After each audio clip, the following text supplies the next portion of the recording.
Coach Prime's a great American, and he's a great friend of ours because he gives us content.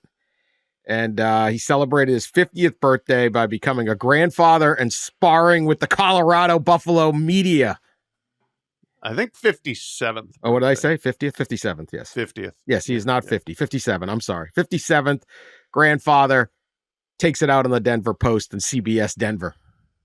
So I don't know. He wouldn't take a question from this reporter from CBS Denver because another part of CBS reported on one of Shiloh going bankrupt or something.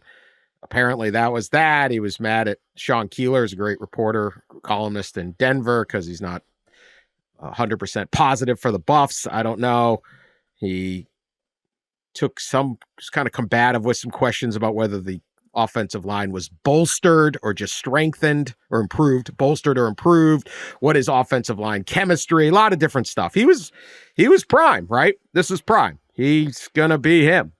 I don't know. I want to believe that I like people who come in and do things differently.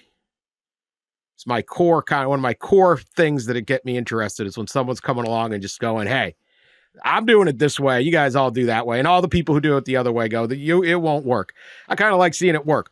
And for the most part, it has worked for Deion Sanders until the second half of last season. And now we got this season and it's all in the line for it. So I come from a spot of kind of, I don't really care whether Colorado wins or not, but generally fascinated to see if this could happen. But I've become more and more concerned that it won't because he doesn't really recruit very hard in high school and stuff like that. He also took some snipes at Pat Narduzzi, the Pitt coach, who obviously has taken snipes at him before. So, there's a lot of stuff going on here. But I don't know. Is this cause for concern or just Prime just getting into it with the media and who really cares and, whatever. Pat? Part and parcel of Deion doing everything completely differently than any coach we've seen in the modern era.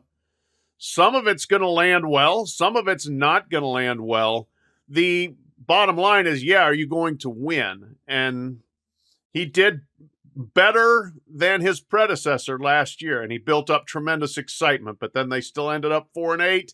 And everything that's happened since then has led to more questions of can you really run a program this way?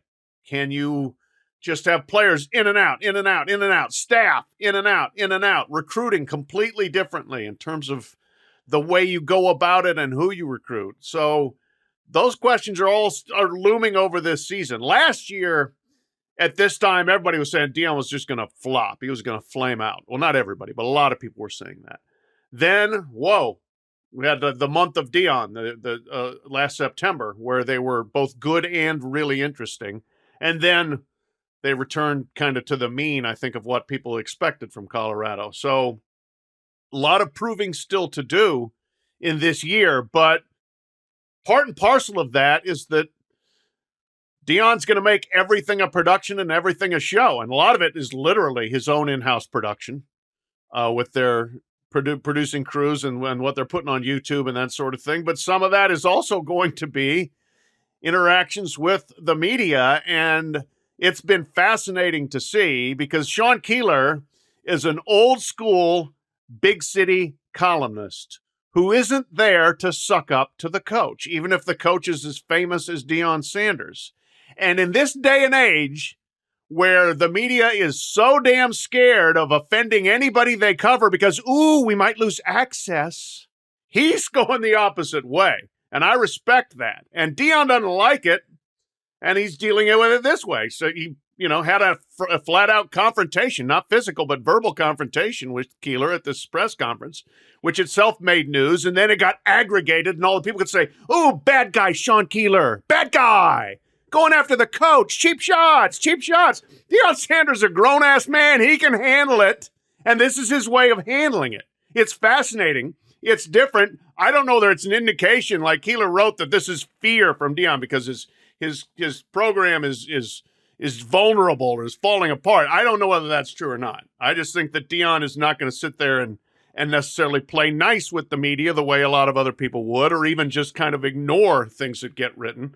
So this is what we get. We get an escalation. We get theater. It's fascinating. Bring on the season so we can see what this team looks like.